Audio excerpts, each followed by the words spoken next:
Earth, Wind and Fire Fantasy, BBC Radio Kent, I'm Lucio. It's 11:48. It's been a, miserable day for commuters. Worse than a normal commute? Well, bet you.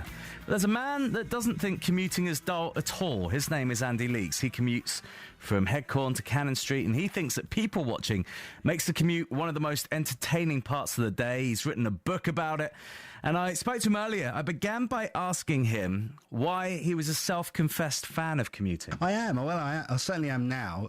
About a year or so ago, I put a status on Facebook. I was just really surprised by how many people slept on the commute.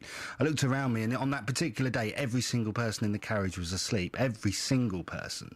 So I put a status on Facebook saying, this is crazy, everyone's asleep, what should I do?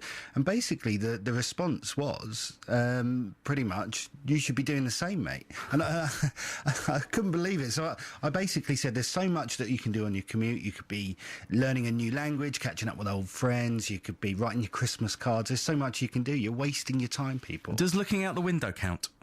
As wasting your commute? Well, yeah, as wasting your commute, or is that a good use of your commute? Oh, it's a good use of your commute. Yeah, that's my favourite part. I love that. I never get bored of it. No, I mean... the scenery, especially, from Kent into London, it's quite nice. It's beautiful, especially when it's frosty or when it's just freshly snowed. Absolutely beautiful. But people don't do that. That's the problem, Lucio. They close their eyes. They've just been to sleep. They get up, they get dressed, they get washed, they get on a train, they go back to sleep. So the thing is, they probably didn't have enough sleep, which is why they're planning it as part of their sleep cycle. So you've written a book about this. What's the funniest thing that you've ever seen a commuter do, apart from sleep? Well, just recently, in the final parts of my book, I basically watched a commuter get on at Tunbridge, and the first thing he does is he puts his bag down and then he goes into the toilet. Now, the carriage that I sit in, it's right by where the bikes are and right by the toilets. Yeah. I sit there because I get a little seat on my own and no one looks over my shoulder and I can write to my own. I always avoid the toilets just in case. Yeah, I know. But this guy gets on, puts his bag down, goes to the toilet, and he's in there a good 15 to 20 minutes every single day. He then comes out and looks quite pleased with himself, and I think surely you can't have that good a routine. Your bowels can't be that bad, surely. And it took literally months and months and months, and then finally the vital clue revealed itself. Just on one of my final commutes, I saw him balling up a bit of tinfoil and picking something from his teeth, and I realised he was eating his breakfast in there. In the toilet? In the toilet on the train. Wow. There's got to be a whole load of health and safety concerns with that. Probably not the best of food hygiene. Do you always get the same train in every morning? Well, it's had to change just because of the change in nature of my job. But, yeah, I mean, it's pretty much somewhere between 7 and 8 o'clock in the morning. So I do see the same people. So the same people that are on the same trains most days. Whenever I've done the commute, you recognise people, whether it's staff of the stations, whether it's commuters in the train. Normally people even try and sit in the same carriage because for some reason that would be the carriage they think they can get a seat in, or the one that's nearest the exit for where they're getting off. That's exactly right. Everybody knows everybody. Nobody says a word to anybody. Yeah, well, there's pretty much... there is an exception to that rule. Most carriages are exactly like that. No one talks to each other, and it's just this horrible place where there's a stifled atmosphere of strangers just sort of sitting around each other. But you do get the exception to the rule where you get what I call the commuter club, where you get these people coming together who have absolutely no common interest apart from the fact that they get the 751. So you get these really strange people from all different walks of life asking Colin how he got on with his choir club yesterday. They don't know each other. They just know that they get the same train. It's quite sweet, really. And what train is that? Yeah, well, that's the 751. But so if you want to be social, get on the 751. If you can't be bothered, the last thing on your mind is speaking to somebody else on a commute. Any other train will do. But more from Andy after this. It's Andrew Gold, Never Let Us Slip Away.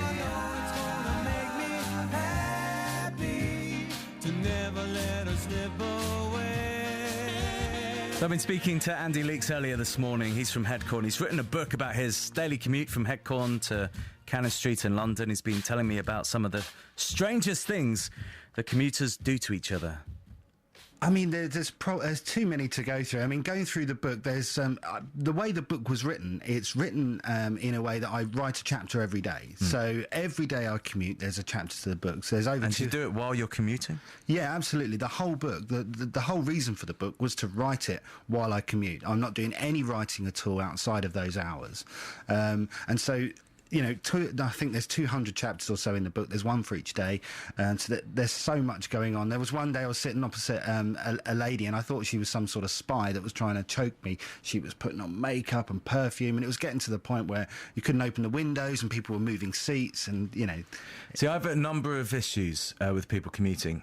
I can just about tolerate people putting makeup on the commute into work. I don't find that offensive. Some people do.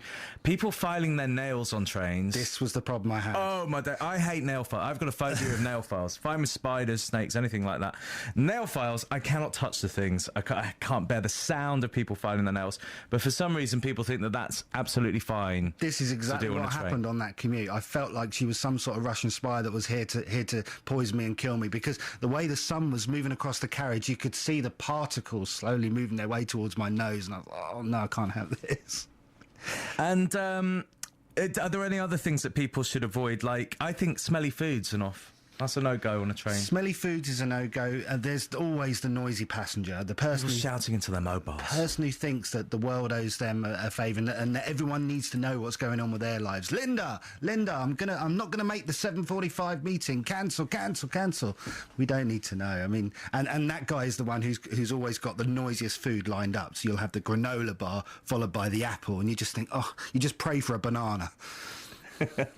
Have you ever written a book before? Is this your first, or...? It really is the first. I did a bit of creative writing as a youngster and through my early 20s for my local newspaper. I used to publish a blog. It had a decent following. You know, I like to think I can weave a good yarn.